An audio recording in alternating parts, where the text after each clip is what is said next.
მოგესალმებით ჩემო მშვენიერო ადამიანებო, საჯარო გაშლა იქნება საინტერესო ვინ დაგტოვა 2025 წელსში სამუდამოდ და ვინ აღარასდროს აღარ დაგიბრუნებთ 2026 წელში.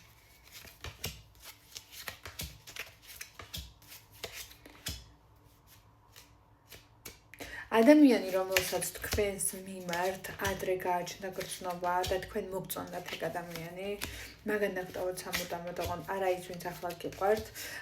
ადამიანი, რომელიც იყო თქვენი მეგობარი და საუკეთესო მეგობრებიც კი რაღაცა, რომლებიც აღარასდროს დაბრუნებიან თქვენ ცხოვრებაში თავისი ფორმატით, შეიძლება აღდგეს რაღაცები, მაგრამ ის დამსხვრეული აღარ აღდგება.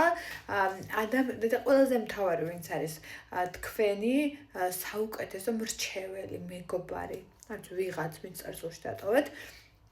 და ეს ყველა რაღაცნაირად წარსულში დარჩნენ და აღარასდროს დაბრუნდებიან სამწუხაროდ თქვენ ცხოვრებაში, თუ დაბრუნდებიან თქვენ აღარ მიიღებთ, ან მოკეთ ფორმატი უცვლელი არ იქნება ნამდვილად, თქვენ იქნებით თქვენი თავის საუკეთესო ვერსია, თქვენ ნამდვილად დარჩებით თქვენი თავის საუკეთესო ვერსია და თქვენ აქ მე მიყურებთ ადამიანები, რომლებსაც ძალიან გიყვართ თქვენი თავი, შეგიყვარდათ და პატივისცემთ თქვენ თავს და ეს ზუსტად მაგის პროვოცირებელია, რომ ტოქსიკური ადამიანები რჩებიან წარსულში და სამუდამოდ გრძელდება ის ყველაფერი თქვენს ირგვლივ, რაც იყო დღის წესრიგში ადეკვატურად თქვენივე თავის კარგად ყოფნისკენ მზაობა.